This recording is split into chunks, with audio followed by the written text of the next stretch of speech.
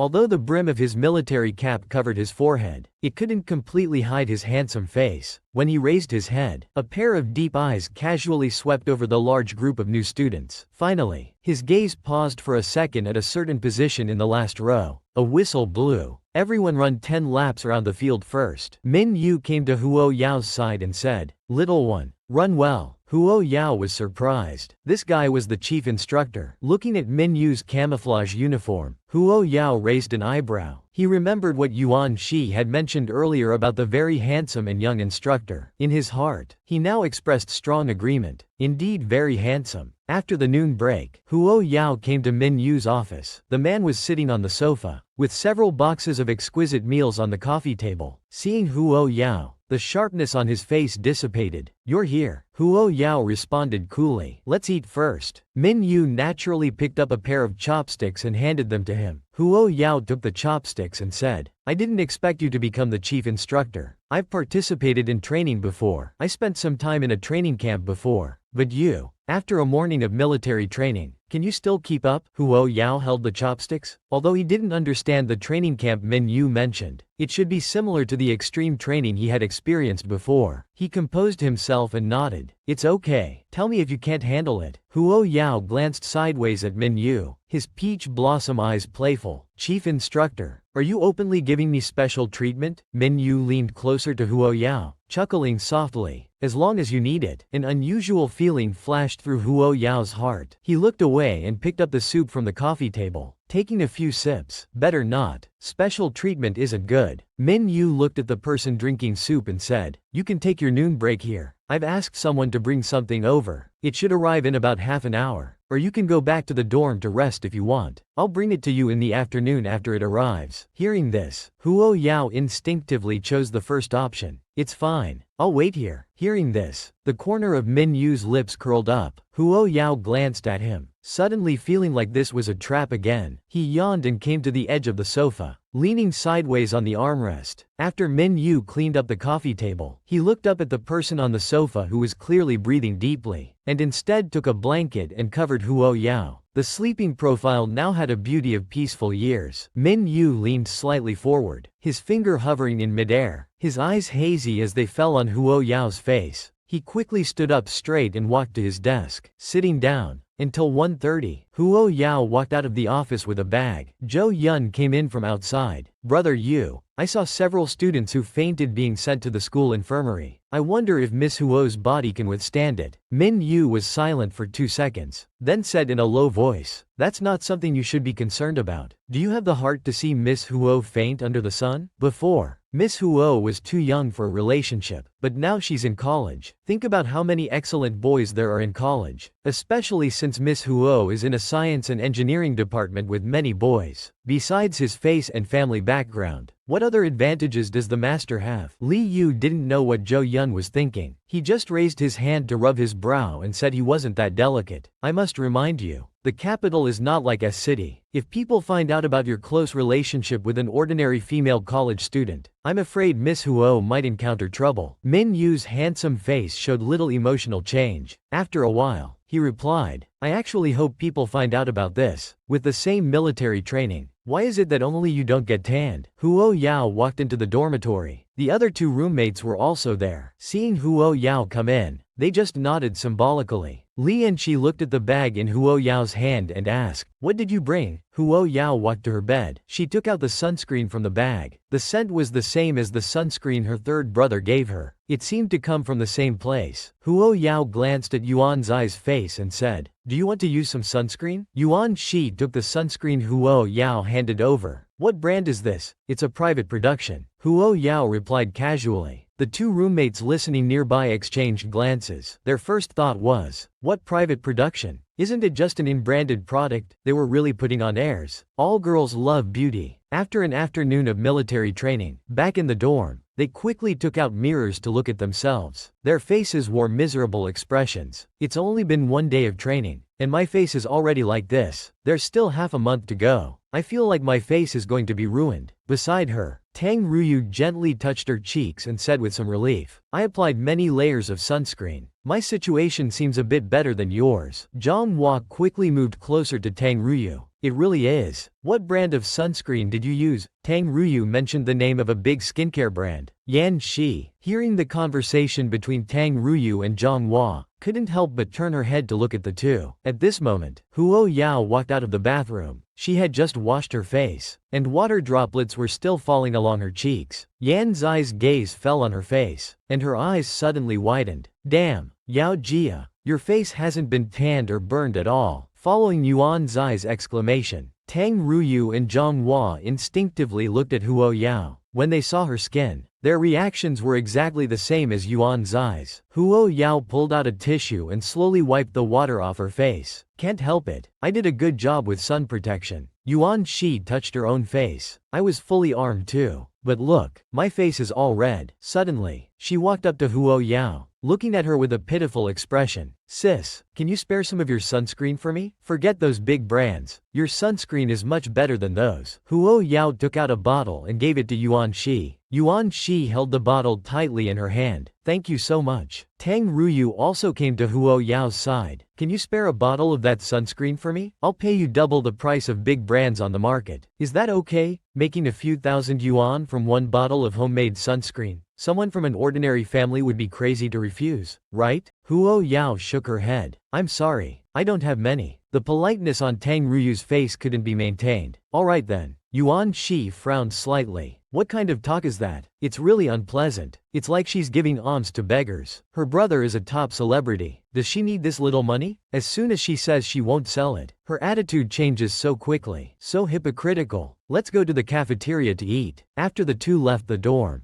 Zhang Hua went to close the door. That Huo Yao is really arrogant. Tang Ruyu replied. Well, she's the liberal arts top scorer. It's normal to be arrogant. Zhang Hua shook her head. Top liberal arts scorer. So what? She doesn't have a science background. How can she be better than us? You can't say that. After all, she's a liberal arts student coming to our science and engineering major. She must have some ability, right? Although Tang Ruyu's words seemed to make some sense, the disdain in her tone was still obvious. Zhang Hua made a non-committal sound. Just wait and see her face get ruined by that in-branded product of hers. Let the expert teach you what real technology is. You missed again. Girl, it's your turn now, the boy said as he handed the gun to Yuan Shi. Yuan Shi took the gun, still feeling a bit nervous. Lying on the ground, she didn't know how to position the gun. Huo Yao then stepped forward and calmly instructed. Left hand up, supporting the gun body. Place the stock against your right shoulder socket. Index finger along the trigger guard. Align the 3 points in a line to aim. Yan Shi fired a shot with a bang. The result was predictable. She truly demonstrated what it means to let the bullet fly. Getting up from the ground, Yan Shi had a tearful expression. Cousin, am I really stupid? Huo Yao looked at her silently. Seeing her not speaking, Yan Shi knew the score. She lifted the gun halfway and said, Here, you go. Huo Yao raised an eyebrow and said sarcastically, Let daddy show you how it's done. Lian Zai's lips twitched as she joked along. Please proceed. Daddy, Zhang Hua from the neighboring group, hearing the conversation between Huo Yao and Yan Shi, couldn't help but find it amusing. She had never seen a girl so pretentious. She wanted to see how she would open people's eyes. Huo Yao quickly loaded the bullets and set it to automatic fire. She then walked to her position, looked up at the target, and lay down on the ground. Lian Shi was impressed by Huo Yao's series of professional-looking movements. As Huo Yao adjusted her angle, she couldn't help but ask, Have you practiced shooting before? No. Huo Yao's cool voice came back. Zhang Hua, hearing Huo Yao's no, twitched her lips. It seems she's quite good at boasting,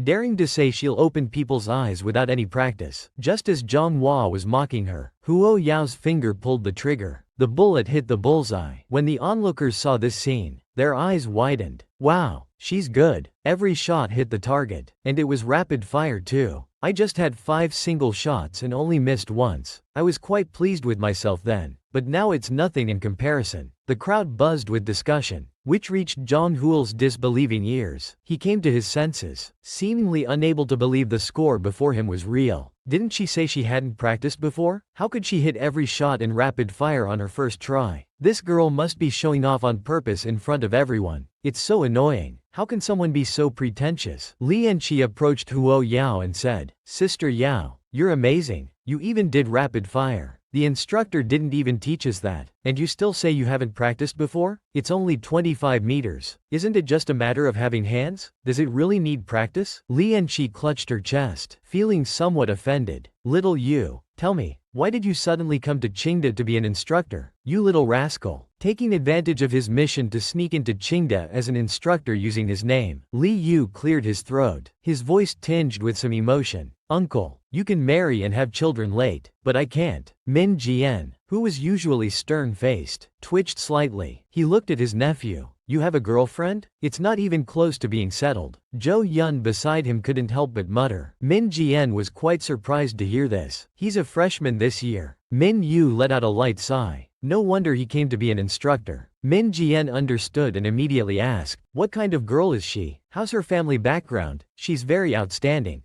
Min Yu said after a brief silence. Not elaborating further, Min Jian's interest was piqued. What's her name? Aren't you very busy? Min Yu glanced sideways at Min Jian. I am busy, but I can always make time to meet my nephew's potential wife. It's not even close to being settled. Min Yu replied with a half smile. Zhou Yun, hearing this, suddenly felt a chill down his spine. At this moment, an instructor in charge of military training approached. He saluted Min Jian and said, during the shooting practice just now, I discovered a very promising talent. Min Yu, standing nearby, glanced towards the training field and then said to Min Jian, you carry on with your work, I'll be going now. Min Jian watched his nephew's retreating figure thoughtfully. Then he turned to the instructor. Let's go and see how this year's military training is going. The instructor, hearing this, was quite shocked internally. What wind had blown through Qingda this year? It was surprising enough that the Min family member came to be the chief instructor, and now their highest-ranking leader from the military was personally coming to observe this military training. When Min Jian arrived with the instructor, he saw Huo Yao shooting with Lianqi. However, they didn't approach too closely. The instructor's gaze turned towards Huo Yao's direction and said, it's that female student. That student is definitely practicing shooting for the first time. You could see the initial movements were awkward, but she was able to perfectly replicate my teaching movements while quickly making adjustments based on her own conditions. Min Jian stood with his hands behind his back, his eyes deep and sharp under his thick eyebrows. Look at how calmly she teaches her classmates. And she has good techniques too. She's quite a clever child. Zhang Hua had been paying attention to the instructor's movements. A few days ago, he heard from a senior student that the instructors for Qingda's military training had impressive backgrounds. If an instructor praised you, it could add points to your military training performance. So, when Min Jian and the instructor approached, he picked up the rifle, skillfully lay down on the ground, aimed, and fired in one smooth motion. After Zhang Hua finished shooting, he stood up. People around were praising him. Zhang Hua, you're amazing. We've practiced several times and still missed the target, but you've already hit the bullseye.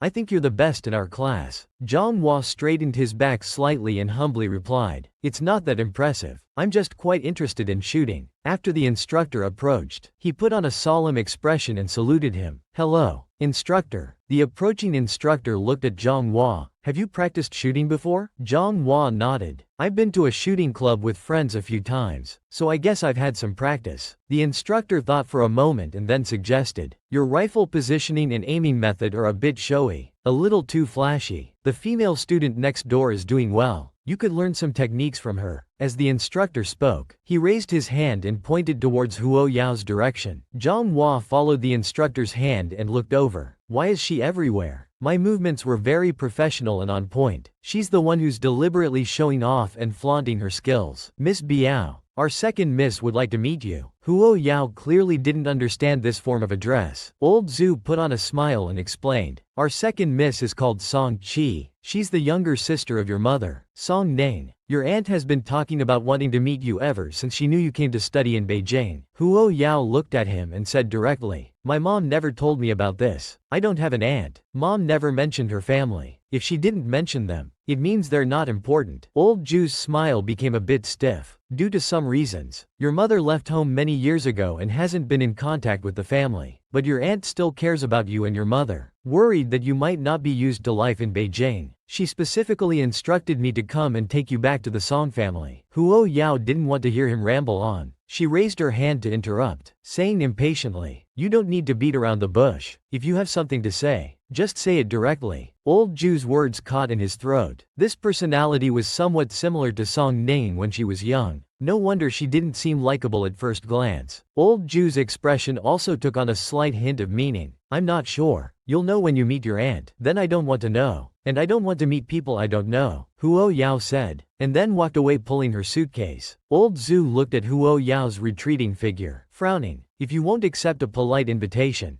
don't blame me for being less courteous. When he chased to the main gate, he saw Huo Yao had already walked to a car by the roadside. Old Zhu took a step towards the road. However, just as he had taken 2 steps, a familiar voice called out from behind, "Uncle Zhu, why are you at Qingda?" The one calling him was Ji Ya. Old Zhu heard the sound and turned to look at him. "Miss Ya, I was just passing by." Ji Ya was holding a stack of books, with a hint of suspicion in her eyes. Old Zhu looked up at the roadside again. There was no sign of Huo Yao anymore. The white car had already started and driven away. He had no time to explain. He said to Ji Ya, "Miss Ya, I have something to attend to and need to leave. I'll explain later when I'm free." With that, he hurriedly walked towards the roadside. Ji Ya stood there, the confusion on her beautiful face growing more intense. Ju was her mother's most trusted person. He wouldn't come to the university for no reason, and judging by his reaction just now, he didn't seem to be looking for her. Meanwhile, in the car, Huo Yao sat in the backseat. Huo Changfeng, in the passenger seat, asked with concern, "Are you getting used to school?" "I'm quite used to it," Huo Yao replied, sitting rather upright. After half a month of military training, his whole demeanor seemed to carry a hint of military solemnity. Seeing this, Huo Changfeng felt increasingly proud. The young Mrs. Baring was indeed worthy of the Huo family. Then, Huo Changfeng said, "The situation in the capital is quite complex. I've arranged for a martial artist to teach you some self-defense. What do you think?" Huo Yao politely declined. "Thank you, Uncle Changfeng, but that's not necessary. I feel quite safe. It would be hard to explain being a jack of all trades to others." Seeing that he was unwilling, Huo Changfeng didn't insist. He looked out the car window and noticed in the side mirror a car that had been following them. Huo Changfeng tapped on the window. "Cheng Ming, check behind us. I don't know which rival family sent these people. Usually, it wouldn't matter. But with the young miss here today, we can't let random people scare her." Cheng Ming stepped on the gas, quickly increasing their speed. Though Beijing's traffic was always congested with many vehicles on the main roads, Cheng Ming's excellent driving skills easily shook off the car following them. Cheng Ming found this quite strange. He had prepared a series of contingency plans, but after glancing at the rearview mirror, he thought, "I don't know which faction sent these idiots. What a waste of my emotions." Old Zhu, who had been shaken off, punched the steering wheel in frustration. Looking at the traffic jam ahead, he muttered annoyed. He had no choice but to call Song Qi. "Young miss, I'm sorry, I lost them." The cold-faced butler's ultimate double standard. Sister is precious. Brother is expendable. The old man had just finished a round of chemotherapy and was still unconscious. Song Qi said coldly, "Big sister is really heartless. Even with the old man in such a condition, she still remains indifferent." Song Ji was surprised to hear Song Qi suddenly mention their elder sister. He asked, "You've contacted Big Sister?" "Yes. I wanted to ask her to do a bone marrow match with Dad. She refused, saying she has no connection to the Song family. Since Big Sister wouldn't, I had to send old Zhu to find her daughter. But that girl is just as cold and indifferent as her mother." A cold look flashed in Song Ji's eyes. "Give me her number. I'll call her later. As for her daughter, since she has our Song family blood, we won't allow her to ignore us." At this moment, there was a knock on the hospital room door. "Mom, Uncle, I just came back from the dean's office. The dean says grandfather's condition can't be delayed any longer." Song Qi interrupted him. "Mom knows you're concerned about your grandfather, but there's nothing we can do. Your type doesn't match. We can only wait for another opportunity." Ji Ya was stunned. Type matching? She hadn't even done a type match yet. Fearing her daughter might say more, Song Qi quickly said, "This child secretly went to the hospital for a match before, but unfortunately, the result wasn't a match." Ji Ya frowned. "Mom, how can you lie?" Meanwhile, Huo Yao went with Huo Changfeng directly to a restaurant for dinner. A college gift. Huo Changfeng pushed a black box in front of Huo Yao. Huo Yao opened the box to find a car key inside. The logo on the key wasn't from a well-known luxury brand, but a ghost pattern. Huo Yao silently looked at the logo on the key for a while. After a long pause, he closed the box again. He returned the key, saying, "Uncle Changfeng, I can't accept this gift." He inwardly sighed. A ghost supercar, only 6 produced worldwide, worth 100 million. Another person richer than him. Seeing the gift rejected, Huo Changfeng became a bit awkward. "What's wrong?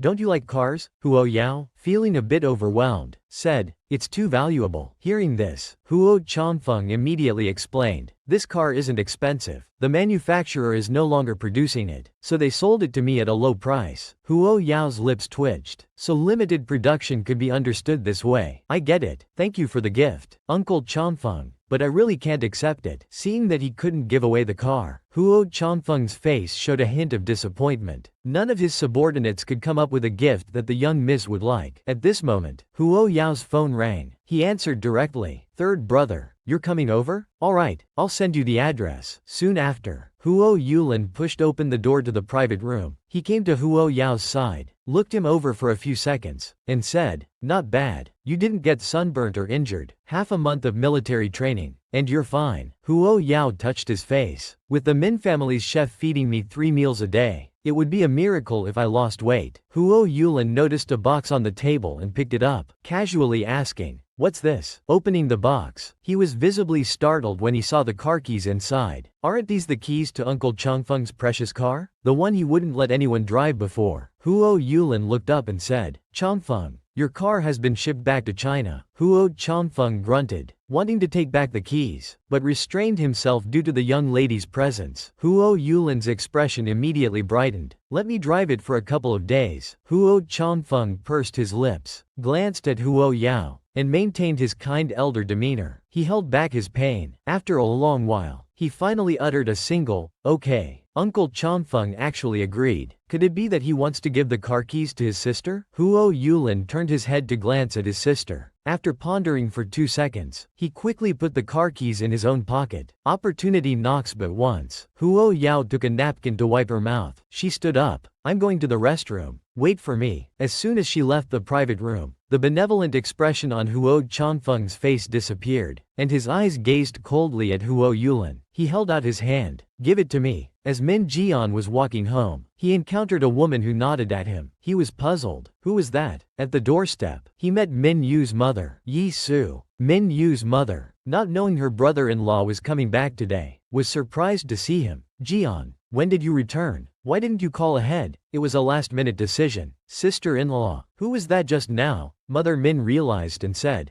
"Ji family's Ji Shuan's daughter. Ji, you probably don't remember her. This girl is even a master's student at Qingda School of Medicine. She might even stay on as a professor." Min Jian was quite surprised to hear this. "That's quite impressive. Sister-in-law, you're not thinking of introducing her to Xiao Yu, are you? That won't do. Xiao Yu might already have someone." Mother Min was shocked to hear this. "He has someone?" Min Jian coughed. "Maybe. Why else would that boy go to Qingda to be some kind of instructor? I'm not sure of the details. Xiao Yu only said it's not official yet. Probably the girl isn't interested." Mother Min stood there, still processing the idea that her son might have been rejected. After thinking for a while, she could only conclude, children who aren't blinded by beauty are good children. Meanwhile, Song Qi called his confidant, "Old Zhu, go find out which department my sister's daughter is in at Qingda. After you find out, arrange a time for her to meet me. Also, don't let that girl and Xiao Ya know about each other's existence. Xiao Ya is kind-hearted and excellent. I don't want her to be entangled with some shameless person." "I understand." Old Zhu bowed and replied. The next day during military training, Li Yu received a call from his mother. "Son, I heard someone look down on you. Do you have a photo of that girl? Send it to me to see." Minyu glanced in Huo Yao's direction, then said, "No," and immediately hung up the phone. "Our head instructor's aura is really intimidating." Wei Yao's gaze fell on Minyu in the distance. He nodded and casually replied, "You'll get used to it." Yuan Zai's cheeks twitched. To get used to such a terrifying aura, one must be a true hero. This made Minyu look in their direction. Yan Shi, feeling that frightening gaze, exclaimed, "Help, he's looking over here. He can't hear us talking from so far away, can he?" Huo Yao's lips twitched. "You're this scared of just a look? Never mind, it's my turn." With that, Huo Yao took the gun. As he pulled the trigger, he deliberately controlled his performance. In the end, he managed a score of 7 points. Yan Shi had originally thought he would steadily score 10 points, so when she saw the 7-point score, she was completely stunned. "You only got 7 points? I must have been nervous." Yan Shi looked at Huo Yao and instinctively asked this question. Huo Yao sighed lightly and told a white lie with open eyes. "It's probably because the head instructor is here today." Yan Shi still wanted to say, You scored full marks in shooting practice. You could have earned some face for our information science department. You don't know how miserable our department is. We already have few resources and are discriminated against. I heard from a senior student the other day that our department's research funds were snatched away by other departments. Huo Yao tilted his head to look at Yuan Shi. The funds were taken away? Yuan Shi nodded. Yes, they said we don't have experimental subjects in analysis and haven't made contributions to the biological information chain. Yet we still want to share the research funds allocated by the state. We must have contributions in research projects for our department to get funding. Is that so? Easy to solve? Huo Yao said lightly. They're taking our department's money. Huh? Very well. Sooner or later, we'll make them pay it back with interest. As they left, Huo Yao sighed. Uncle Changfeng is really busy. He can't even eat in peace with so many people calling him. He probably has some matters to attend to. Huo Yilin replied. In the distance, Uncle Cheng hung up the phone, looking anxious. Could something really have happened? Huo Yao walked up. Uncle Cheng, you go ahead and take care of your business. I can ride back with third brother. Uncle Cheng quickly agreed. That works. I'll leave first. Be careful. You too. The two watched Uncle Cheng drive away. Little sister, wait a moment. I'll go get the car. Huo Yilin walked towards the garage. Then he dialed a number. Uncle Cheng, what's the situation? Uncle Cheng's voice came through the phone. Someone has smuggled a batch of weapons using the Huo family's name and shipping routes. They've been seized by the authorities. The chief steward has already gone there. Could there be a mole? In the Jade Bay Villa, Minyu's side also had a problem. Who was in charge of that batch of weapons from the US? Didn't I say not to take orders from Europe? Little Yang lowered his head and apologized. I'm sorry. It was my oversight. Zhou Yun also spoke up. Actually, we can't blame Brother Yang. No one could have predicted that the EU would use a third-party relationship to purchase weapons. Minyu, when we investigated, the buyer was clearly a major force from the US side. Chi Ji, oh, so you were blinded by the major force, affecting your judgment. Little Yang quickly spoke up. It's my fault. Minyu tiredly pinched her forehead. Where is that batch of weapons now? They were seized by the authorities before leaving the country. Now it's Deputy Minister Zhang Qing from the Security Department handling this matter. Zhou Yun replied. And he seized them under illegal pretenses. Brother Yu, I'm afraid this is a plot against the Min family and Minister Min. They want to pressure the Min family. We'll see if they have what it takes. Minyu clenched her fists. Zhou Yun then remembered something. Oh right, Brother Yang got an encrypted file from Zhang Qing. Something he's keeping so secret probably isn't anything that can see the light of day. But the file hasn't been decrypted yet. The first phone rang. Little Yang picked it up and saw it was a message from Huo Yao saying, I'm home. Then he said to Minyu, Master, with Miss Huo's computer skills, she should be able to decrypt the encrypted file. I asked, and she's free now. Minyu hesitated. Do you think it's appropriate to involve an innocent person? Little Yang was stunned, then said, but later, she'll inevitably be exposed to these things. The future mistress of the Min family absolutely cannot be weak or afraid. Zhou Yun urged from the side. Stop wasting time. Quickly ask Miss Huo to decrypt the file. At this moment, Huo Yao also sent a message. Which file needs decrypting? The encrypted one on the desktop? Little Yang stared with disbelief. It had only been a minute since he sent the, I'm home, message. How did she hack into my computer so quickly? Almost instantly, Huo Yao sent another message. It's done. I'm logging out. Zhou Yun saw Little Yang still in a daze and urged, Brother Yang, hurry and send the file to Miss Huo for decryption. It's already been decrypted. What? Don't tell me that fleeting progress bar just now was Miss Huo decrypting the file. This time it was Zhou Yun's turn to be stunned. Then she said to Minyu, Master, they're all phone call recordings. Minyu said calmly, analyze the contents of these recordings clearly. Then wait for Zhang Qin to come to us. Meanwhile, at the Huo family, Huo Yao was sitting in front of the computer. She didn't notice Huo Yilin walking in. Seeing her computer screen, he asked puzzled, what's this? Huo Yao hurriedly blocked the screen. Feeling guilty, I'm just familiarizing myself with the database. My major is bioinformatics, so I'm getting acquainted with the professional knowledge in advance. You chose bioinformatics? Third brother, are you also going to tell me this major is very niche? Not at all. This major has a very promising future. I think so too. But in China, this major isn't well regarded. Huo Yilin ruffled her hair and said, any research team lacking data analysis talent cannot complete research normally. Study hard. It's a good major. By the way, third brother, Did you need something? I had to go out for a bit. Go ahead. Third brother. I'll take care of my own meal. Alright, I'm leaving then. Huo Yao seemed thoughtful. Soon, Huo Yilin arrived at the Huo family's Jincheng branch. Changfeng saw him and asked, "Why did you come?" "I heard from Uncle Cheng that something happened, so I came to check." Changfeng snorted coldly. "A bunch of clowns. Tired of living?" Huo Yilin asked. "So which force dared to target the Huo family?" "The EU's TNJ. How dare they?" Huo Yilin handed over a cup of tea and continued. "Don't they know the Huo family is the largest force in the EU? You don't need to worry about this. I have arrangements." Taking the teacup, Changfeng added, "You've grown a lot this time. You handled the matters at the Beijing branch well. I can't let Uncle always be disappointed in me. During my darkest years, it was Uncle who guided me." Suddenly, a subordinate reported, "Chief Steward, people from the security department have gone to the northern branch. They demand to see you, and they brought quite a few people, all armed. The security department wants to get involved too." Changfeng stood up. "Let's go then. Meet with them." So they headed to the Huo family's northern branch. Meanwhile, Zhang Qing arrived at the Min family. "Young Master Min, you've orchestrated an illegal weapons trade. Please come with us now." Minyu sneered. "Illegal trade? Deputy Minister Zhang, are you joking with me? Or with the Weapons Bureau?" "The Equipment Bureau is a pardoning department of the World Alliance. It doesn't belong to any country. Their main business is weapons trading." "Minister Min, you don't need to bring up the Equipment Bureau. I'm just doing my job. Whether you're suspected of illegal trafficking, you'll need to come with us. Once we investigate and clear things up, we can restore your innocence. Or do you think that with Minister Min here, you can act recklessly?" Min Yu stood up, and the atmosphere instantly became tense. At this moment, Zhou Yun walked in with a document and said to Zhang Qing, "Deputy Minister Zhang, perhaps you should take a look at this first. I suggest you look at the last page directly." Decrypting the password for these audio files wasted quite a bit of my time. Providing official strategic maps to foreign countries. Guess how many heads you have to spare for chopping? Zhang Qing could barely stand, his face pale as he thought, how could they possibly find this? It's all over. After the incident, Min Yu inquired, "Who was behind this equipment transaction?" "Shi Hongfeng." Zhou Yun replied, "Once the largest underground force in M country, they've gradually faded from the alliance over the past decade, seemingly going legitimate. UGE. Is there something wrong with this Hongfeng? Tell Zhang Qing to withdraw the arrest warrant. Let's pretend today never happened." "Why? This is South Germany's chance to bring him down," Min Yu calmly said. "Bringing down one Zhang Qing will only lead to a new Zhang Qing appearing. It's better to keep him in our grasp. Also, go investigate Hongfeng's current situation." Meanwhile, things weren't so peaceful at the Huo family's side. An official was pinned to the ground, angrily shouting, You dare, first illegal weapons trading, and now assaulting a government official? You." His words were cut short as his throat was gripped. "Too much nonsense." Chang Feng stopped Cheng Shu. "We've said it's a civilized and harmonious society now. We should reason with people." "My mistake. Next time I'll definitely reason with people properly." At this time, the official also received a call. The voice on the other end said, "Quickly withdraw with your men. Apologize properly. If we offend them, none of us will have a good outcome." How could this be? Where did it go wrong? How did they suddenly become people we can't offend? Huo Yao, who was in the library, was also thinking about this. Uncle Chang Feng and Min Yu seemed to have encountered thorny problems. He wondered if they had been resolved. In the library, Huo Yao inquired about books on computer science and genetic engineering. Computer science and genetic engineering. Professor Lu found the book and gave it to him. Watching him flip through it quickly, she thought to herself, never mind his eerily fast page-turning speed. This book is barely comprehensible even for sophomores. So she asked, "Can you understand these books at your current level?" "It's okay. I was actually looking for some of Professor Shi Li Nian's research topic collections, but it seems there aren't any." The two found a place to sit and began to chat. Professor Lu began, "To be honest, our department hasn't organized any research projects for over 3 years. Why the lack of interest? Is it due to insufficient funding?" "Not entirely. It's mainly because students who are interested in and have talent for research topics are rare. Let's not talk about this. If you want to see past research topics, I have some materials. You can come to my office this afternoon." "Okay, thank you, Professor. I'll read slowly then. You can go ahead." After returning and organizing the materials, Lu Qian was about to leave, thinking, these research materials have been gathering dust for 7 or 8 years. It's rare to find a student interested in research. As she turned a corner, she ran into the dean and a female student. Lu Qian quickly greeted them. Dean, Professor Liu, I actually have something to discuss with you. Can you come to my office after your afternoon class? Sure, Liu Qian replied. The dean and the female student entered the elevator, chatting. Minyu, hurry and finish the research paper you're working on. The International Biochemistry Journal's deadline is at the end of November. Time is tight. It's almost done. I can submit it to you in a couple of days. Good. I'll have Professor Liu arrange for a student to help you with the database comparison experiment later. Minyu hesitated, but the information science department doesn't seem to have particularly skilled data analysts. I'm worried it might affect the research progress. The dean thought for a moment. That is indeed a problem. How about this? I'll have Professor Liu assist you directly. Is that appropriate? After all, he's a supervisor. There's nothing inappropriate about it. In academic research, ability is paramount. Regardless of whether one is a supervisor or student, take these back and read them. Return them to me when you're done. Liu Qian handed the materials to Huo Yao and cautioned. Although these topics are from 7 or 8 years ago, some of the content is quite confidential. Remember not to share it with others. Huo Yao nodded. I understand. Read them carefully. Who knows? They might inspire you to give the professor a little surprise. Just then, there was a knock on the office door. The dean had arrived. Liu Qian asked Huo Yao to leave first. As they passed each other, the dean glanced at what Huo Yao was holding. It looked like the file folder Liu Qian had been carrying at noon. Liu Qian stood up. I'm sorry, Dean. I was held up for a moment. What does Director Qi want to see me about? Well, it's like this. My student Zhang Mingyue, whom you met at noon, she recently has a paper to submit to an international biochemistry journal. She needs your department's help with some comparative data experiments. Alright, I'll have our department's Dai Xie come. This experiment is very important. Let's not have Dai Xie come. Not Dai Xie? Then who do you want? Director Qi? Well, could I trouble Professor Liu to personally help my student with the data experiment? Liu Qian stood up abruptly, feeling furious inside. Having a supervisor act as an assistant to a student, how is that any different from stepping on my face? Director Qi continued. It's just helping a student complete a few small experiments. It won't take up much of Professor Liu's time. Liu Qian retorted. If it's just a few small experiments, why can't I have my department's best student help? Why won't that work? Director Qi showed a hint of anger. I just said, this experiment is very important. It would be more reliable if you helped. My response is simple. Either Dai Xie or another student from the department. You choose. If there's nothing else, Director Qi, please leave. But Director Qi took out a form. Professor Liu, don't be so quick to refuse. This year's national subsidy funds have arrived. Liu Qian took the form. He listened as Director Qi continued. This is the list academician Liu gave me this morning. He probably wants me to give some advice on the final decision for the information science funding. Liu Qian gripped the form tightly. No wonder he dared to make such a request. He's threatening me with our department's funding. He finally spoke. I can do the experiments for your student, but I have a condition. Besides the normal disbursement of the subsidy, I want to bring a student to observe and learn. Can you guarantee that your student will keep the experimental data confidential? Of course. After all, one should have basic integrity. The matter was thus settled. Meanwhile, Huo Yao, walking on the street, received a call from her mother. Yao Yao, are you coming home for the National Day holiday? No, it's just a few days off. I'm quite busy with the start of the semester. Alright, her mother asked again. Have any strangers come looking for you recently? You mean the Song family? They've already come to find you? What did they say? They just said they wanted me to meet someone. I didn't go. If they come to find you again, don't pay them any attention. They don't have good intentions. After hanging up, Huo's mother immediately dialed another number. Song Qi, I'm warning you. Stop looking for my daughter. Otherwise, you'll face the consequences. Huo Yao followed Minyu to his home. After the fingerprint scan, Minyu spoke. Aren't you afraid that one day, out of poverty, I might rob your house clean? Minyu smiled at him. If you like, it doesn't have to be one day. You can do it now. Huo Yao was embarrassed. Didn't you invite me for dinner? Why would I rob your house? Minyu looked at him. Entering first. You're such a coward. Look around yourself. I'll go make dinner. After dinner, Huo Yao patted his full belly and marveled. I thought you were a pampered young master who never lifted a finger. I didn't expect your cooking to be so good. So, during that military training period, you personally cooked those meals too?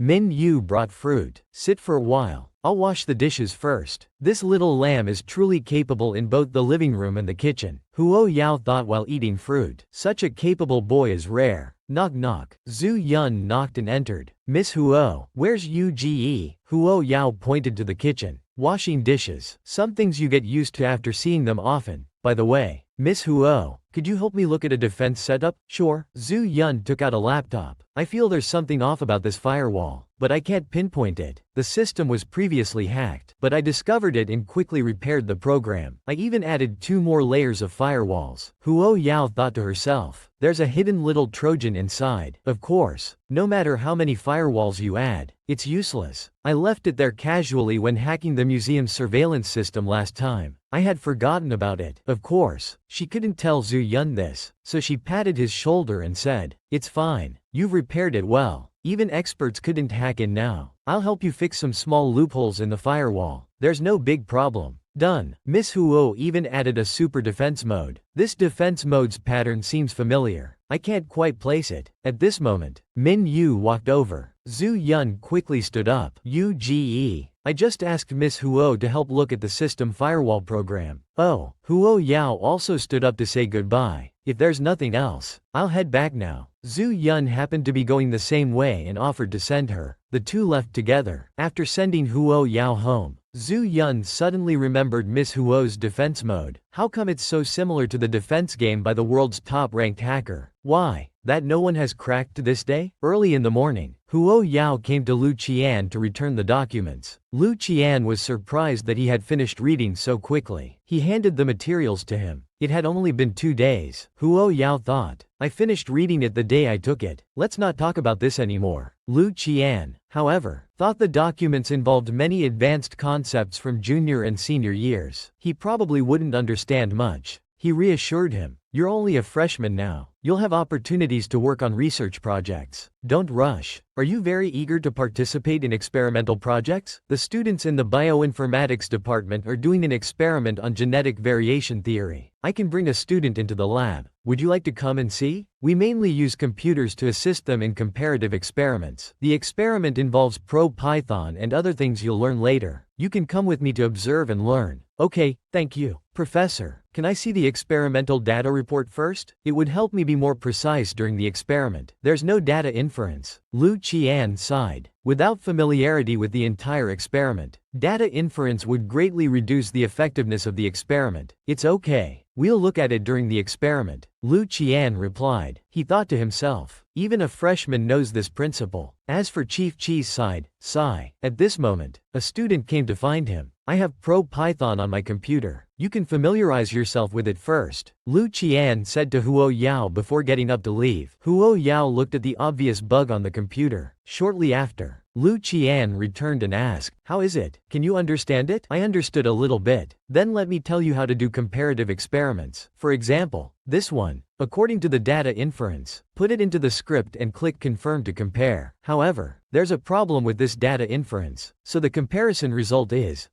successful. Looking at the file data, Lu Qian was shocked. Wasn't it always failing before? Let me see the script. It seems different now. Before he could speak, Minyu knocked on the door. Professor Lu, do you have time now? Yes, come in. He introduced Huo Yao. This is the leader of this experimental group, student Zhang Mingyue. We'll be troubling you these days. Professor Lu, the supervisor said a few days ago that you would bring a student to observe and learn. Could it be Huo Yao? Professor Lu, is this student the one you're bringing this time? Yes, this is Huo Yao, a freshman in our department. He's quite interested in the experimental project. Please take good care of him. Of course, as long as Junior Huo can understand. Zhang Mingyue said this, but inwardly she laughed. It's only been a few days of classes. You probably haven't even mastered the basic courses, and you're already thinking about experimental projects. This girl really is. Arriving at the lab, Zhang Mingyue handed Lu Qian a document. Professor Lu, this is our experimental inference for this time. Please take a look. Looking at the file, Lu Qian also sighed inwardly. This sophomore student had a deep understanding of genetic knowledge. No wonder Chief Chi asked me to help. Then he handed it to Huo Yao. This is their experimental data inference. Take a look. Genetic inheritance is also a branch of DNA recombination technology. After extracting macromolecules, a matching rate of over 99% is considered successful. What do you think? I don't understand much, but she thought. If I had known it was such a boring experiment that prioritizes form over substance, I might as well have gone to the library to read. Zhang Mingyue also thought. I knew she was just pretending. Then she said to Lu Qian, Professor Lu, can you proceed with the comparative experiment now? Huo Yao stood by, bored, just looking at their inferred data. I can calculate the result. 35% experiment failed. Zhang Mingyue heard this and anxiously said, how can the matching rate be only 35%? That's not right. Plan A failed. Proceeding with Plan B experiment. 40 minutes later, still unsuccessful. Matching rate 46%. Plan B failed. Continuing with Plan C experiment. Looking at this situation, it seems there's still a long way to head. Lu Qian told Huo Yao to go back first. It's fine, Huo Yao replied, thinking, although this experiment is boring, I can't let down Professor Lu's kindness. Another 30 minutes passed. Zhang Mingyue finally came over with the data. Sorry for the wait, Professor Lu. This time it should work. Huo Yao glanced at Zhang Mingyue. All this trouble for this? And they call her a genius student? What a joke. Meanwhile, Zhang Mingyue saw her fiddling with her phone and was also displeased. Others are seriously doing experiments, and she's just lounging around playing. So unprofessional. You can't make a silk purse out of a sow's ear. Lu Qian's voice came from the side. The matching rate is only 52%. It's still not working. How come? Professor Lu, did you not match it correctly? How could all three plans fail? Zhang Mingyue retorted. We've worked on these three plans for weeks. The supervisor has reviewed them and said there were no problems. The data is extracted from your inferred plans. The comparison results can't be wrong. If you don't trust me, then do it yourself. I'm sorry, Professor Lu. I'm just a bit anxious. Please don't mind. It's okay. Take your time. Then, Professor Lu, please. At this moment, Huo Yao came over and said, Professor, I have something to do and need to leave first. Zhang Mingyue started complaining again. Doesn't she know that conducting experiments is a serious matter? What's with this careless attitude? Lu Qian on the side agreed. It's indeed pointless to just waste time like this. He then asked Zhang Mingyue if they had any other backup plans. Not for now. We've wasted the teacher's time today. If you have something to do, you can leave first. Alright, keep up the good work. It seems today's lab work can't continue. That's all we can do. Let's research more tomorrow. Seeing Zhang Mingyue still looking at the experimental data, a companion asked, Mingyue, aren't you leaving? The paper submission date isn't far off. We can't let some people who treat experiments as fun waste all our hard work. Then we still have time today. Let's discuss it further. On the other side, Lu Qian, who left together, was chatting with Huo Yao. Being a data analyst is like this. It's quite dull. If an experiment fails, you have to do it a second or third time. Huo Yao said frankly, Teacher, actually the main reason for multiple experiments is the skill level issue. With a ding, the elevator reached the first floor. It was department head Qi. He looked at Lu Qian and asked, how was today's experiment? Lu Qian answered honestly. Department head Qi was puzzled. Not good? How come? Lu Qian first said to Huo Yao. Don't you have something to do? You can leave first, and then talk with department head Qi. Meanwhile, Huo Yao was invited to a club. The person introducing it said, this club in the capital is very private. No need to worry about being photographed. Mr. Fang can't appear in public places, so he specially sent me. I wanted to invite you out for a meal before, but seeing you were in military training, I didn't dare. Actually, I mainly wanted to ask for your help today. To treat someone. Yes, it's my teacher. The two briefly discussed the patient's condition and agreed on a time for the treatment. Then I'll have Shuwen pick you up at school tomorrow at 4 p.m. Miss Huo, do you really not need me to send you? No need. I have something else to deal with. Huo Yao refused and went alone to an antique shop. What are you looking for? The owner sat leisurely on a lounge chair behind the counter. Have you seen this kind of jade? Huo Yao took off her necklace and asked. The owner looked at it. It's just ordinary white jade. Probably worth a few tens of thousands. But your jade should have another half. Another half? The owner continued. You know the Taiji Bagua diagram? Find the other half and put them together. Huo Yao understood and turned to leave. Wait, the owner called out to her. Haven't you been to my shop before? Huo Yao answered and left. The next day, Liao Ji said, you're taking class so seriously today. Your notes are so dense. I didn't even have this many notes in high school. It's not notes. Huo Yao replied. Hey, Yao Jia, look over there. Our school celebrities. He introduced to Huo Yao. That guy is called Mu Cheng. Super genius. Legendary. That girl is Zhang Mingyue, from our biology department. She's already doing experimental projects in her sophomore year. She's also very strong. Oh, they're walking towards us. Long time no see. Junior Huo. Mu Cheng greeted Huo Yao. Huo Yao turned around. Yao Jia knows Senior Mu in school, Prince? We didn't exchange contacts back at number 1 high school. What major are you studying now? Mu Cheng asked. Bioinformatics. Mingyue from the biology department. Isn't that in the same school as you? Although we're in the same school, we're not. Before finishing, Huo Yao stood up to leave. Senior, enjoy your meal. I have something to do, so I'll leave first. Zhang Mingyue sneered. How funny. How busy can a freshman be? Seeing her unhappy expression, Mu Cheng asked Mingyue. You and Junior Huo. Zhang Mingyue interrupted him. Senior, after we finish eating, can you help me look at my experimental plan? Huo Yao arrived at Academician Rong's office. Teacher Wu told her. Academician Rong went back to the research institute this morning. He won't be back at school for these 2 days. Huo Yao was delighted. Not here? That's great. Then she said to Teacher Wu. It's nothing important. Just the homework he assigned me earlier. I finished it and brought it over on my way. You can give it to me. I'll pass it to Academician Rong later. Then I'll trouble you. Teacher Wu, after taking the homework and looking at it. Wait, Academician Rong asked you to do this question? Yes. Is there a problem? This calculation problem. Even ordinary teachers would need 10 days to half a month to research it. You're just a freshman. But Huo Yao continued. I've been quite busy recently. I spent 2 class periods this morning, working on it in my free time. Now I understand why Academician Rong gave him this kind of question. This is a monster. Do you have class this afternoon? Huo Yao was alert, full schedule, completely busy, but Professor Wu pretended not to hear. Since you're free, why don't you? Huo Yao looked. Professor Wu took out a sealed document, quickly said, Teacher, I'm just a freshman. I don't have much experience. Thinking that whatever's in the sealed envelope must be important. Well, I don't want to look for trouble. No experience is good. You'll gain it over time. Huo Yao had already run to the door. Teacher, I'm leaving first. Professor Wu stomped his foot. Why? Why was he snatched away by the biology department? Then, Huo Yao arrived at Mr. Fang's teacher's home as agreed. Teacher, this is Miss Huo Yao, the miracle doctor friend I know. Miss Huo, this is my teacher, Li Fang. Li didn't want to waste time. Huo Yao said directly. Let me take your pulse first. Li looked at Huo Yao's serious expression and comforted. My illness is just like this now. Don't put pressure on yourself. Young lady, you must have encountered a serious viral infection before, right? I caught a cold last year. The doctor said it was a flu virus infection. Last year? Teacher, why didn't you ever tell me about this? It was just a common cold. Miss Huo, my illness is. Huo Yao frowned. Myocardial disease caused by viral infection. The virus has invaded the heart for a long time. From the current medical perspective, it's basically incurable. Li patted his student's shoulder. People have birth, aging, sickness, and death, especially heart problems, which are medical challenges. At my age, I've come to terms with it. Miss Huo, is there really no other way to treat my teacher's illness? There is, Huo Yao said, changing her tone. The two were incredulous. Li spoke. It's not that I doubt this child's medical skills. It's just that this virus in my body. Even the president of the Pharmacists Association was at a loss. Forget it. The young lady is probably just comforting Chen. However, I need to take a sample of Mr. Li's blood for analysis. No problem. Besides that, I also need some herbs. I've specially marked a few herbs on the list that might be hard to find in the market, but the Pharmacists Association should have them. I'll handle this. I'll prepare them. At this moment, a phone rang. Mr. Fang stood up. Excuse me, I'll go answer the phone. Hello? What's the matter? Meanwhile, Li said to Huo Yao. Actually, I know my illness can't be cured. Huo Yao said. Your illness isn't ordinary. It's not just discomfort caused by the flu virus. Is it? That's not important anymore. How are you so sure your illness can't be cured? Some special viral infections can be suppressed. Huo Yao continued. When it comes to treating illnesses and saving lives, I never joke. Are you saying I can really be saved? The next day, Huo Yao analyzed Li's blood sample results in the lab. As I suspected, the level of a certain element in Li Fang's blood is very high. On the other side, Zhang Mingyue was on the phone. Senior Mu,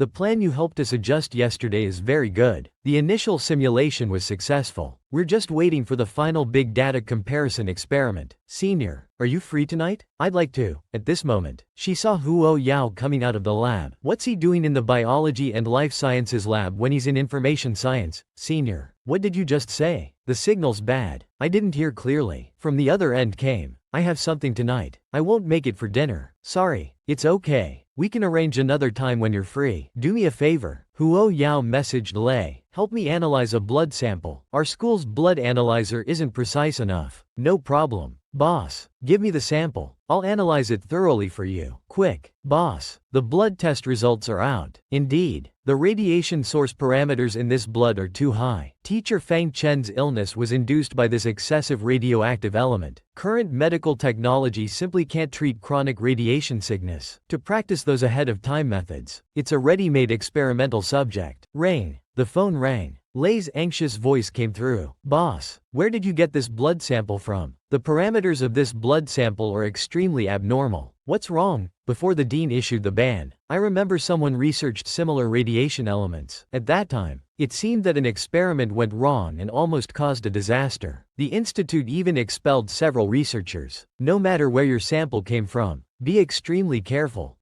I know. I have something to do. I'll hang up first. Goodbye. Boss. After hanging up, he happened to meet Lu Qian and Zhang Mingyue, who came to find him. Their group had developed a new experimental plan and wanted to redo the experiment today. You should come over this afternoon to take a look. You might learn something. Okay, I'll come over after class. Although after last time, Huo Yao wasn't very interested anymore. But never mind, as long as he's happy. In the lab, Zhang Mingyue saw Huo Yao come in. She thought, I thought Professor Lu wouldn't let him come again. Of course, he wouldn't miss this chance to prove his existence. Lu Qian greeted Huo Yao. Didn't interrupt your class, did I? No, this is Zhang and her team's new proposal. It's quite different from the last one. It's a bit better than the last one, but still garbage. Zhang Mingyue couldn't hold back. She slammed the documents on the table. You're just a freshman. Stop pretending you know everything. Do you know how hard we worked on this proposal? How much effort we put in? When you're commenting on others' work, have you ever thought if you're qualified to say such things? Lu Qian tried to mediate. Zhang Mingyue, Huo Yao didn't mean anything by it. Don't overthink it. Professor Lu, different majors shouldn't critique each other. That's basic courtesy, right? This kind of thoughtless comment is just brainless. Zhang, as researchers, we should be open to questions from all sides. The non-critique rule is for different fields. We're all in biology. No need to bring that up. The point is, does he understand it? I'm sorry. I misspoke earlier. Huo Yao said, you were acting all high and mighty just now. Now you know you were wrong? It's too late. Huo Yao continued. If garbage had levels, your proposal would be bottom-tier trash. Who gave you the confidence to say such things? You can't even understand the integral factor method in molecular mutation sequence. You call this a proposal? Zhang Mingyue was furious. You say I can't understand it. What about you? I really can. Your proposal's steps are long-winded and redundant. The computer can simulate a complete 3D DNA image, but it won't pass the sequencing transcoding big data comparison, HMPH. If the computer simulation is successful, how could the big data sequencing transcoding not pass? Then you try it. If I pass, will you apologize to me and my team for your thoughtless behavior? Huo Yao gestured. Fine. I'll teach him today that there's always someone better. Don't think you're so great. Professor, please sit. Huo Yao brought a chair for Lu Qian. He then said, it won't be your turn for at least 30 minutes. I see now. This girl looks obedient, but she's a potential troublemaker. Why are you competing with people like this? Huo Yao said leisurely. Professor, we can actually be a little more confident. 30 minutes later, Zhang Mingyue stood up. Professor Lu, please do the final data analysis comparison. Alright, Lu Qian began. First comparison rate, 86%.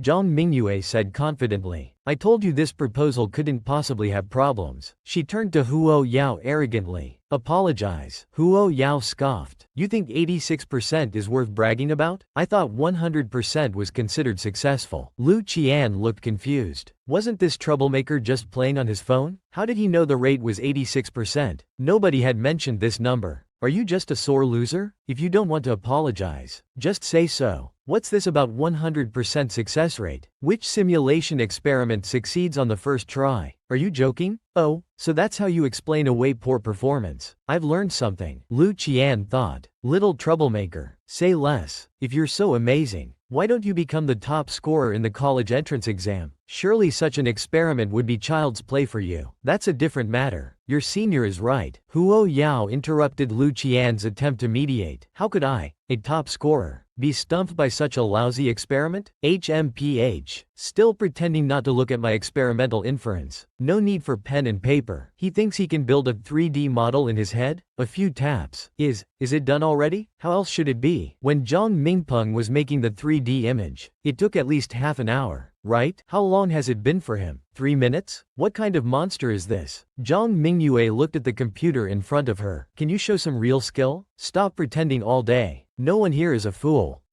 Except you. Indeed, no one else here is a fool. Look, this data chain is the same as yours. Also, this gene and RNA simulation metabolic process. You have it in your trash proposal. Zhang Mingyue looked. How could it be different? Do you still think this is your proposal? Zhang Mingyue staggered. Different? How could it be different from mine? He's just a freshman who knows nothing. Huo Yao spoke. Didn't you want to see a 100% success rate? Now I can open your eyes. Oh right. Why don't you clear this string of data yourself? To avoid any misunderstanding, Zhang Mingyue didn't move. Looks like I'll have to do it myself. I don't believe his data can reach 100%. But what if? What if he succeeds by luck? I'd become a joke. What would others think of me? The results are out. How could someone succeed in their first experiment? I know he must have been secretly studying my experimental plan. Zhang Mingyue scoffed. To show off. You've done quite a bit of homework in private, haven't you? This person's brain is damaged. May I ask, what research value does this experiment have? Do you know why your 3D model can simulate successfully, but the big data comparison fails? Because your molecular recombination steps were all wrong from the start. The decoding box for genetic codes. Zhang Mingyue interrupted him. You think throwing around some professional terms will? A companion stopped him. Mingyue wants to verify if what he's saying is true or false. One experiment will tell. 15 minutes later, this junior really has something. Miss Zhang Mingyue, the facts are before your eyes. Shouldn't you apologize for insulting my student? A companion quickly spoke up. Sorry,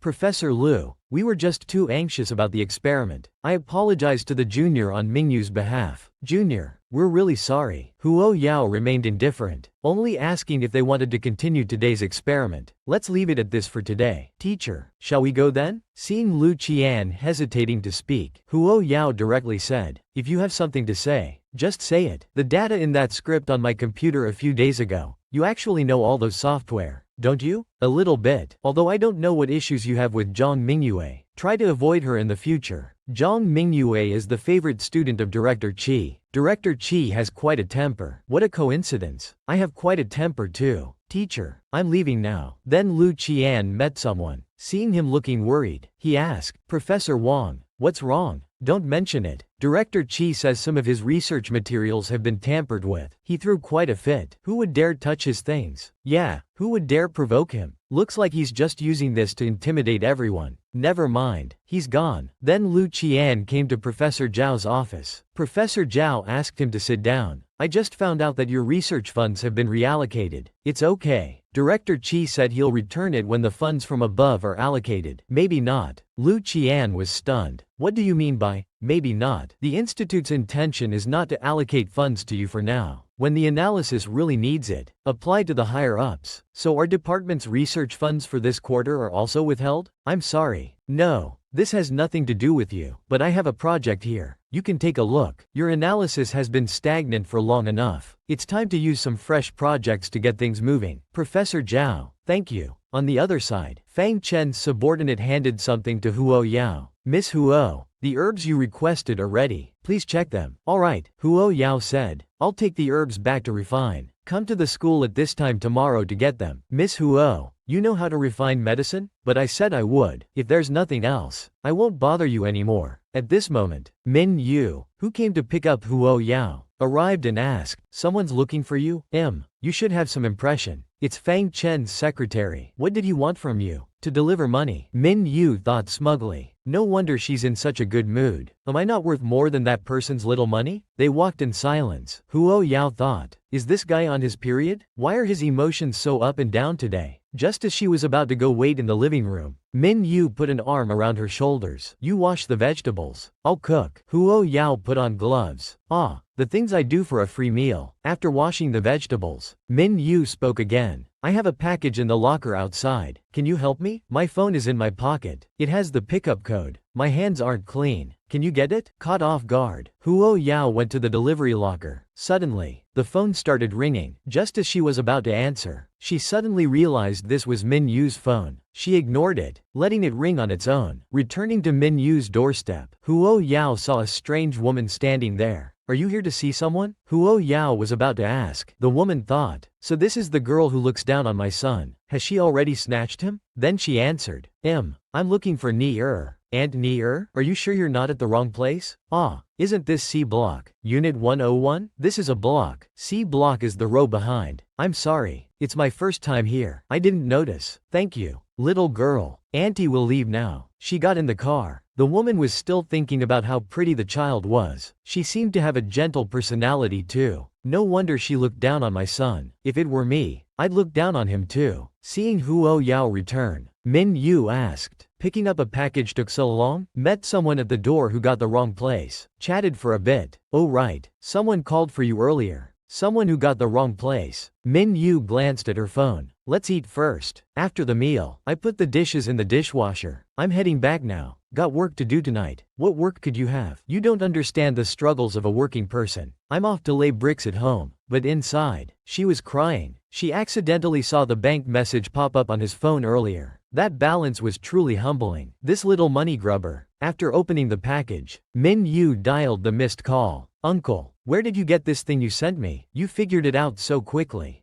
Quite interesting. The voice on the phone said it came from a dark room. Heard it's more powerful than the highest grade K9. Silent with extremely low recoil. But no one has successfully assembled it yet. Minyu asked, have they found the creator? No. This weapon seemed to appear out of thin air. Very strange. Alright, I'll have Yang Yi send the items to you later. Gotta hang up and call my mom back. When Huo Yao got home, he saw Huo Yilin sitting on the sofa. Third brother, you're home early today. Have you had dinner? Yeah, ate something outside. Don't mention freeloading every day. It's embarrassing. Third brother, I'll go study some herbs first. Okay. Huo Yilin looked down at his computer. The surveillance showed that little sister had been leaving home every night for at least 2 hours recently. That bastard actually moved to this neighborhood to lure little sister. He then texted Minyu, stay away from my sister. Impossible. Minyu replied, but third brother, feel free to come over sometime. I live right behind your villa. Get lost. The next day, Professor Zhao approached Huo Yao. He said, I heard from Lu Qian that you made a 3D model of genetic mutation molecules in just 2 or 3 minutes. It was pretty simple. Huo Yao replied. Professor Zhao thought, while Zhang Mingyu's paper wasn't top-tier difficult, it certainly wasn't simple. He asked again, what do you think of Zhang Mingyu's experiment? Do you want the honest truth? To be honest, it's not very good. She doesn't grasp the core points of genetic engineering. It's a pure waste of time. Then what do you think are the core points? He continued. I know you didn't originally choose informatics. I have some data here. See if you can calculate any results from it. Huo Yao politely declined. Professor Zhao, I'm just a freshman. But Professor Zhao didn't give him a chance to refuse. You could beat a sophomore. So I believe this data will be a piece of cake for you. Huo Yao regretted competing with Zhang Mingyue earlier. Wouldn't it have been better to stay quiet as a small fry? Now he's in trouble. Oh, this computer has something. He said to Professor Zhao, can I borrow this computer for 2 days later? How observant of you. This biocomputer is our most advanced internal product. It's very precious. Professor Zhao held up one finger. But there's a condition. You have to fully calculate this dataset. No problem, Huo Yao said as he started calculating. Professor Zhao watched in increasing shock. The operation speed was far too fast. Here, take a look. It's done. Professor Zhao couldn't help but twitch. The principal of No. 1 high school had highly praised the girl's knowledge and abilities. I thought it was exaggerated then. Now I see he was being modest. This is a little freak. Professor Zhao, can I borrow this computer for a day now? Just 1 day?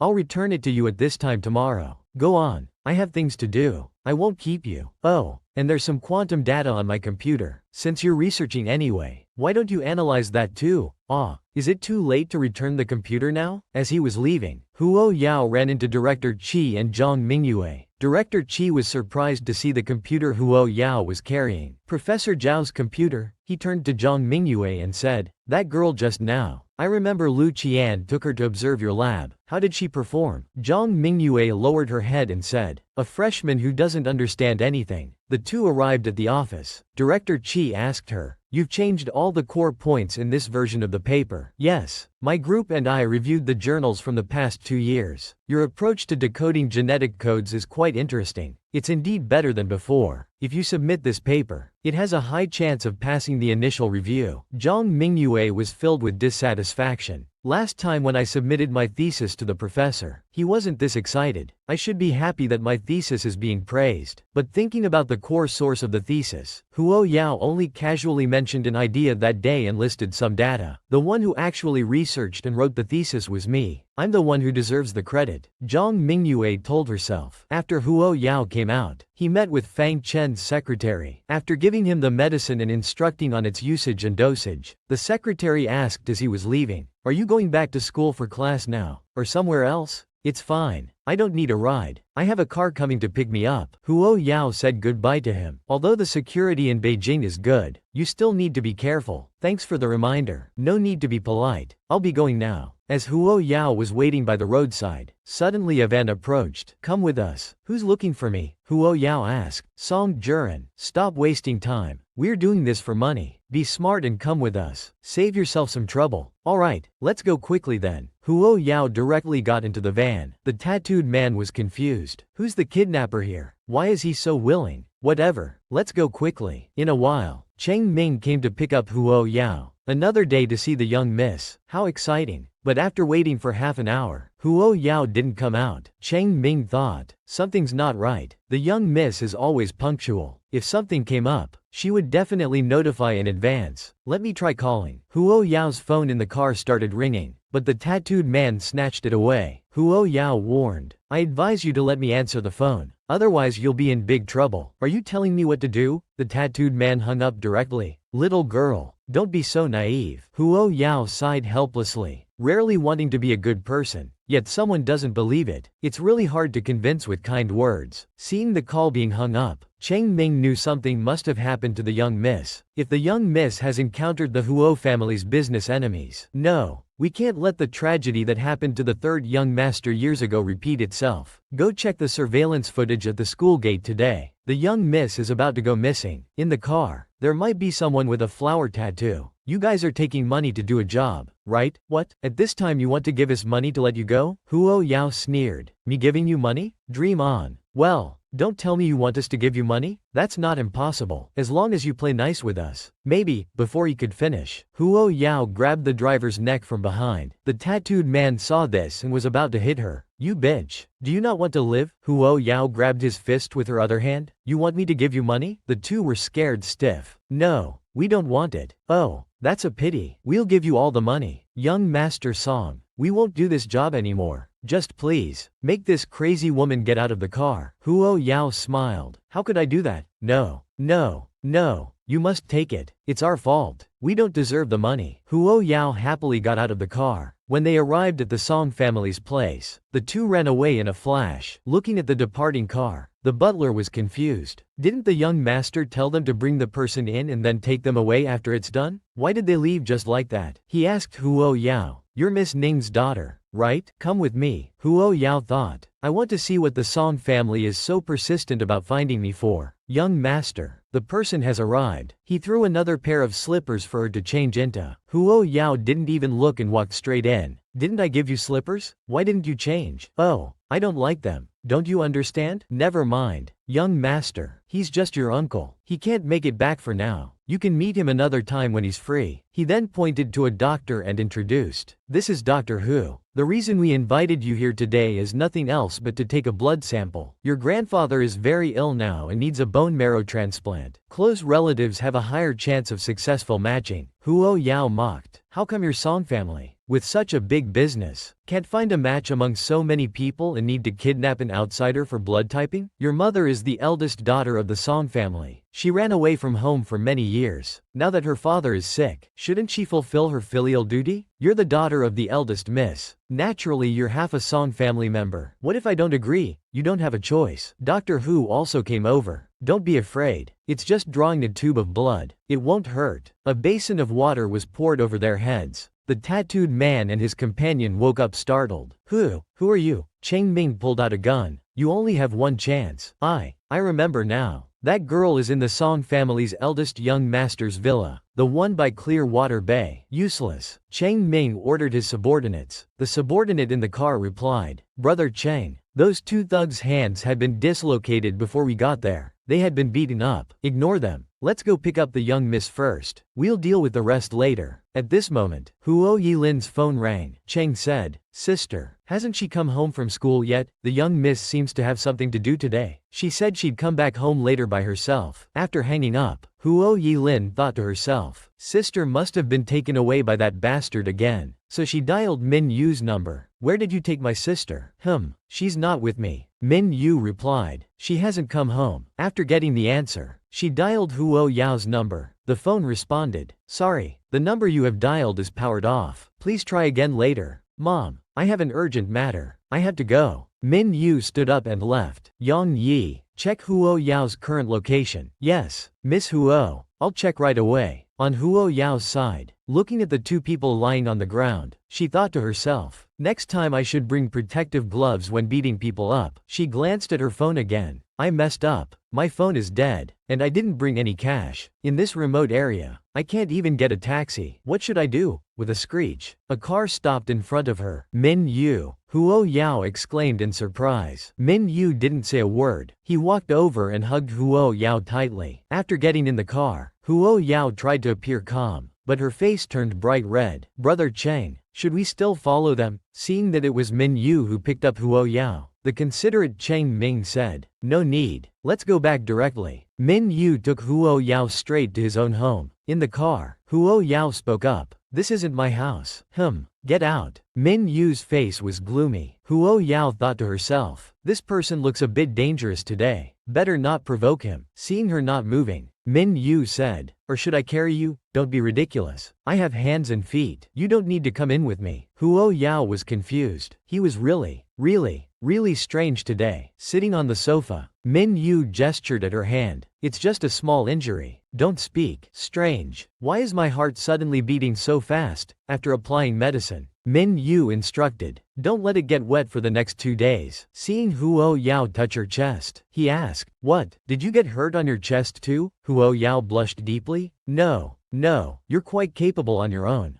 After saying this, Minyu thought to himself, the back of her hand must have been injured from hitting too hard. Quite fierce for such a delicate girl. Song family's Song Ji. Why did they look for you? I don't know them, but my mom's surname is Song. Maybe they're relatives. Huo Yao suddenly remembered something and quickly stood up. I need to go home now. My brother is probably at home. When I get home, Huo Yao said, thanks for today. I thought we didn't need such words between us. Go on. Good night. Huo Yilin suddenly opened the door. Little sister, who were you just talking to? No one. Third brother, let's go inside. I have something good to show you. This is a biological computer. It should be the highest configuration currently available in the country. I borrowed it from Professor Shi. You can use it for 1 night. I have to return it tomorrow. Isn't that not good? There should be internal information from your school in there. It's fine. They wouldn't store confidential information here. Otherwise, the professor wouldn't have given me the computer so easily. Little sister, I'll study it for a while. Tomorrow you have to tell me exactly what happened tonight. At the Song residence, the Song siblings were discussing yesterday's events. What? You didn't see Huo Shang?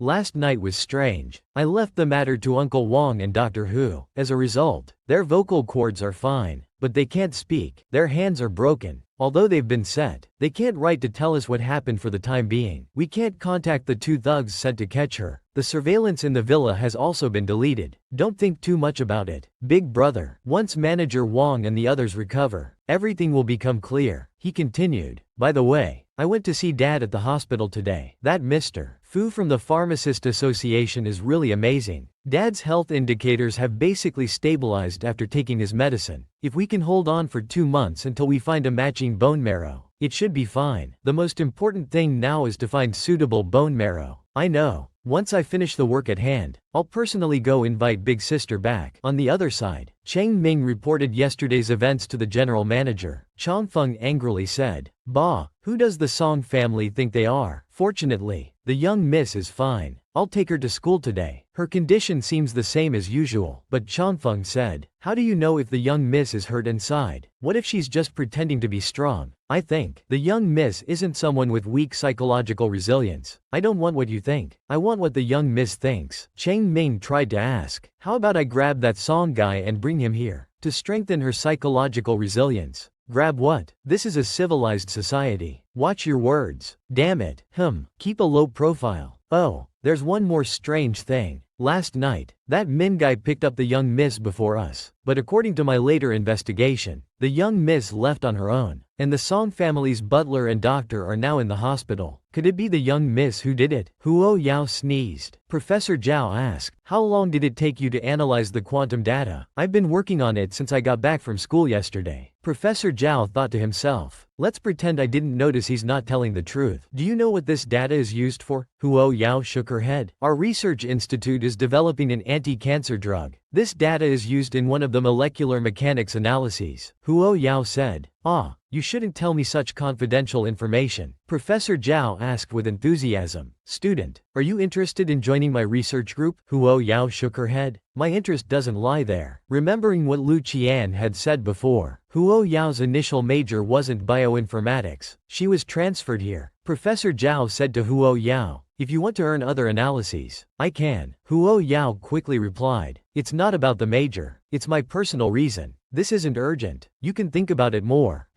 Then I'll head back to the department first." Huo Yao stood up to leave. Professor Zhao sighed. "Go ahead." Just as she left the office, Huo Yao ran into a classmate looking for her. "The director wants you to go to his office." "Okay, I got it." Huo Yao arrived at Chi Hui's office. Just as she was about to knock, she heard an argument from inside. "You dare say you didn't touch my experimental data?" Huo Yao pushed the door open. She saw Lu Qian, Qi Wei, and Zhang Mingyue in the office. Seeing it was Huo Yao, Lu Qian questioned, "Director Qi, I said I didn't touch your data. What do you mean by calling my student here?" Qi Wei asked Huo Yao. "I'm asking you, did Professor Lu give you this experimental data a few days ago?" Huo Yao replied. "Is there a problem with that? Isn't it just previous year's project data? This is the department's confidential file. You, a freshman, privately viewed it and even took it out of school. Don't you have ulterior motives?" "Professor Lu, you just said you didn't touch my data. Your student has admitted it. What I gave her wasn't this data at all. That was our analysis of research topics from 7 or 8 years ago." "Director Qi, don't deliberately confuse things. What's the point of me touching your data?" Yi, someone published a paper using my research report." He then threatened, "Professor Lu, leaking confidential research data to other schools is a serious violation. I'm giving you a chance to admit your mistake voluntarily. If you admit it, I can plead for you. It will only be a major demerit, not entered into your file." Lu Qian finally understood. The data leak was never the point. Director Qi wanted to force them out, just like he did with those students and teachers 2 years ago. Same old trick. Huo Yao laughed coldly. "Hey, I never took your data. Why should I admit to a mistake? You caused the data leak yourself and just want to find scapegoats. Why put on such a righteous act?" Qi Wei was furious. "You taking the data is a fact. I saw it with my own eyes." "Oh, you're saying I took important departmental data right in front of you, then leaked it?" "Director Qi, you're really overestimating Professor Lu's and my intelligence." Glib tongue. "The department is truly unfortunate to have a student like you." Huo Yao mocked. "I wouldn't dare compare myself to you." At this moment, Professor Zhao walked in. "Director Qi, you must have seen wrong. Little Huo isn't that kind of person." Zhang Mingyue was surprised to see Professor Zhao, not expecting to meet this big shot here today. But why was he speaking up for Huo Yao? "Professor Zhao, do you still need to investigate? There's something else I'd like Student Huo Yao to explain." "Student Huo Yao, why don't you explain why you went to the medical laboratory? After all, it's not your major. Going to the lab seems inappropriate."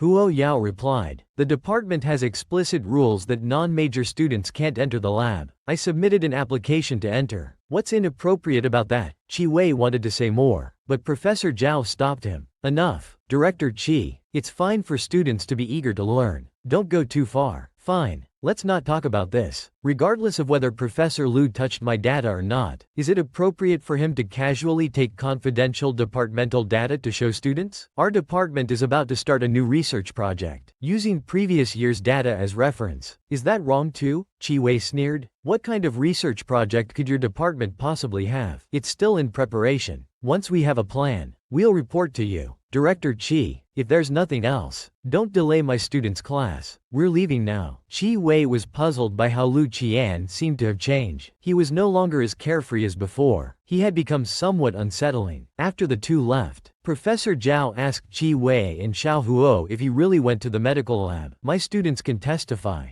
Zhang Mingyue spoke up. Yes, Professor Zhao. I was doing an experiment that day. I saw it with my own eyes. Professor Zhao scrutinized Zhang Mingyue, turned to leave, but added, you should know very well what kind of person Lu Qian is. It's best to maintain some bottom line in one's conduct. Zhang Mingyue was confused. Teacher, this Huo Yao and Professor Zhao seem very familiar. He was personally recruited by Professor Zhao. What do you think? Are they close or not? Sister Yao, why has the Academic Affairs Office been calling you over recently? Yuan Shi asked worriedly. Has something happened? Catching thieves, she said calmly. Catching thieves. Sister Yao, where do you live? My family has a car coming. Do you want a ride? No need. My car is coming. Then see you tomorrow. Sister Yao, getting into the car, seeing her half-brother. Yuan Zai's face darkened. Was that person with you just now your classmate? It's none of your business. Seems like a good friend. What's her name? What's her background? You're really sick. Yuan Shi thought. If I had known he was coming to pick me up today, I shouldn't have left with Sister Yao. This hypocrite who has deceived everyone. He's just a madman. On the other side, Minyu asked Huo Yao. You still haven't said who invited you to dinner today. As she spoke, she opened the private room door. Lei Xiao excitedly stood up. Big shot. You. Seeing it wasn't just Huo Yao, Lei Xiao's remaining words got stuck. Huo Yao quickly introduced. This is Lei Xiao. This is my friend Minyu. The two greeted each other. Lei Xiao thought, could it be someone from Jin Chengmin's family? The three sat down. Lei Xiao looked at the people before him. A handsome man and beautiful woman sitting together. It was too pleasing to the eye. Take this back and have a look. Huo Yao handed him a document. This is radiative element chemical data. Huo Xiao said. Combined with your last blood analysis. Do another nucleic acid test according to the program I've written. I need your final accurate data. Okay, but it might take some time. No rush. Ask me if there's anything you don't understand. Taking advantage of Minyu going out to make a phone call, Lei Xiao let out a long breath. Big shot. You have great taste. This guy's aura is too strong. Huo Yao didn't understand. Hey, why be shy with me? That handsome guy is your boyfriend, right? Hey, don't talk nonsense. I understand.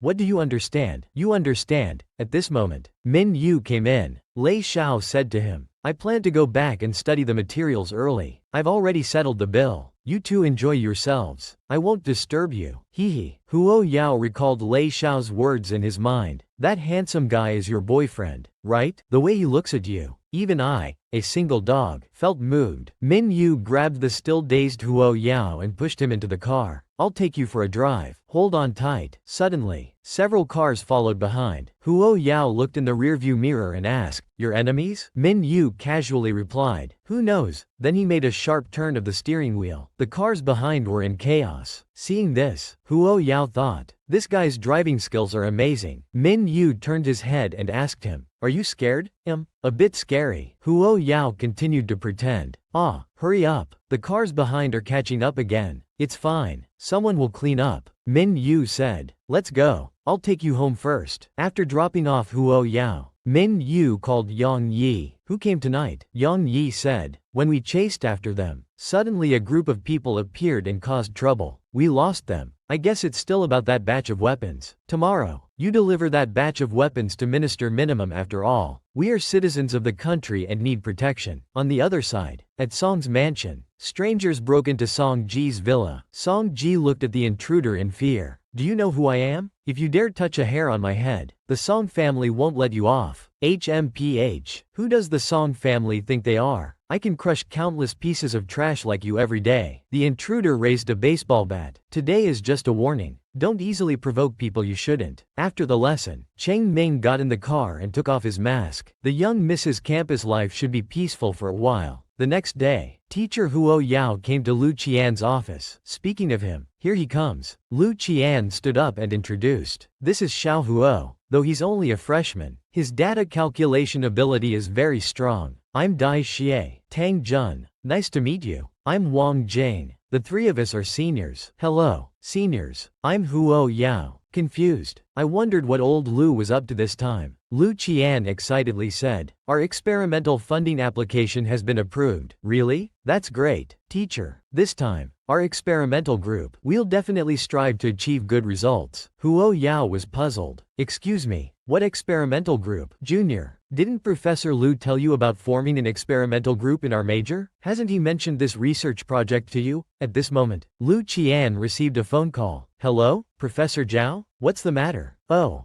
you say it's nothing. Junior, if you have any questions later, just come ask us. We're all in the same major. We're our own people, the seniors said enthusiastically. Professor Zhao, who was just walking in, saw this scene and nodded silently. This is the atmosphere that academic work should have. It wasn't in vain that I kept an eye on Qi Wei, not letting him make any small moves in front of Lu Yuan. The future of the information science major now depends on their own efforts. In the evening, Huo Yao was on a video call with Lei Xiao, studying their previous analysis. They were so focused that they didn't realize Minyu was beside them, feeding Huo Yao fruit piece by piece. On the other side, Lei Xiao saw this scene and instantly turned sour. Can't these two consider the feelings of a single person? It's bad enough to have your intelligence crushed by experts all night, but to also be force-fed dog food? Too much. When the video call ended, Huo Yao finally noticed Minyu beside him. When did this person arrive? Are you done? Minyu asked. Huo Yao covered his face. Pretty much. Huo Yao put away his files, preparing to say goodbye to Minyu. I'll be going then. Wait a moment. Minyu turned to Huo Yao and said, I'll walk you out. Minyu's phone rang. Who are you talking to? Your tone is so sweet. I'm not used to it. Minyu glanced at Huo Yao and said to the phone, oh,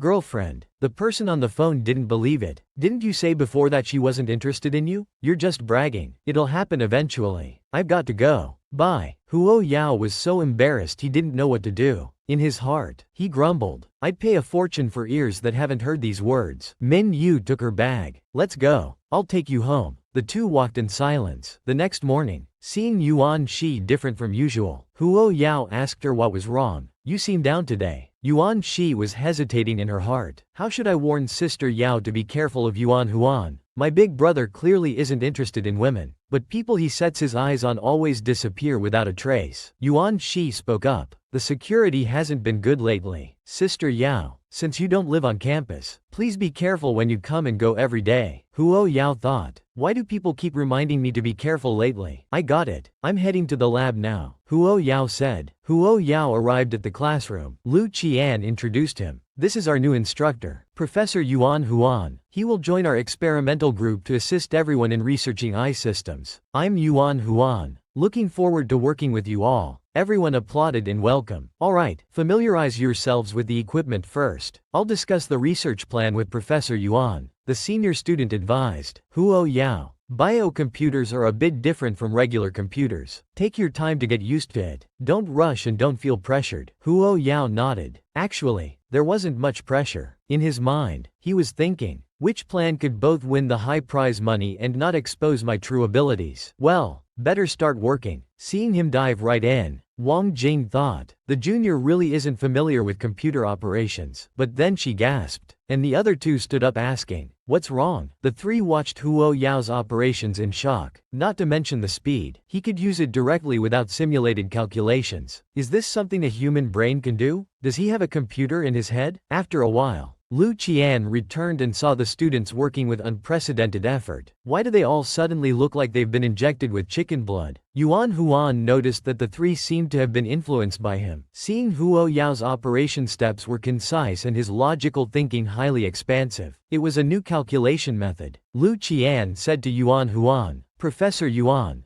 Don't look down on little Yao just because he's a freshman. He's a real treasure. The student is indeed a treasure, Yuan Huan thought. But this time I'm personally involved. He'd better not disappoint me. After class, Minyu came to pick up Yao. As he was getting in the car, Minyu was on the phone.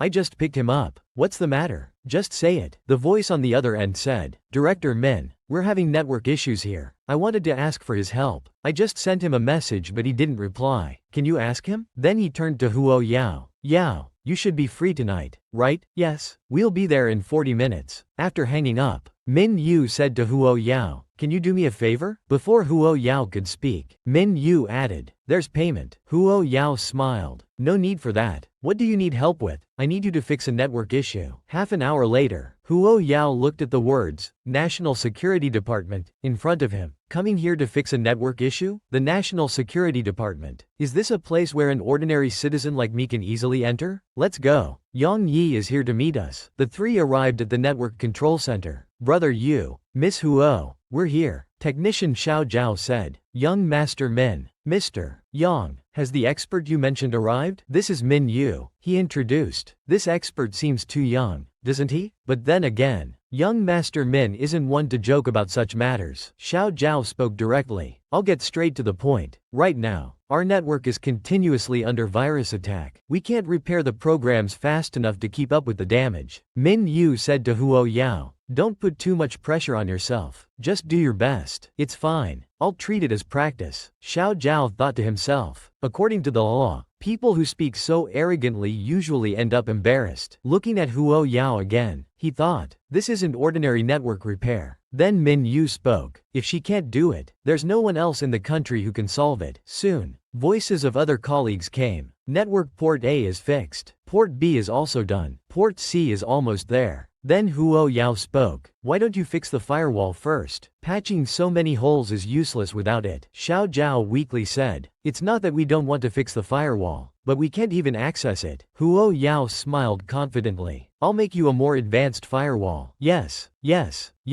thank you, Master. Min Yu received a phone call. He turned to Huo Yao and said, I need to meet someone now. Wait for me here. Huo Yao waved. Go ahead. Xiao Zhao asked. Master Huo, can you help us trace the source IP of this network attack? It's all solved. Check for any issues yourselves and let me know. I'm going to the restroom first. Xiao Zhao looked at the IP. What's this about? Yang Yi interrupted him. Miss Huo, I'll show you to the restroom. As he waited for Huo Yao, Yang Yi thought, if that IP location is discovered, certain people might get restless. Perhaps I shouldn't have let the boss bring Miss Huo here. As he was thinking, several people approached Yang Yi. Team leader Liao, what are you trying to do? Yang Yi asked the leader. Mr. Yang, these are orders from above, for the safety of young Master Min's friend. It's just a routine procedure. Yang Yi replied. Team leader Liao, I advise you not to touch young Master Min's people. Young Master Min's friend is now involved in confidential matters concerning national security. I can only follow the rules. Yang Yi frowned. These people really leave no stone unturned. As soon as they left the restroom, team leader Liao blocked Huo Yao. Miss, please come with us.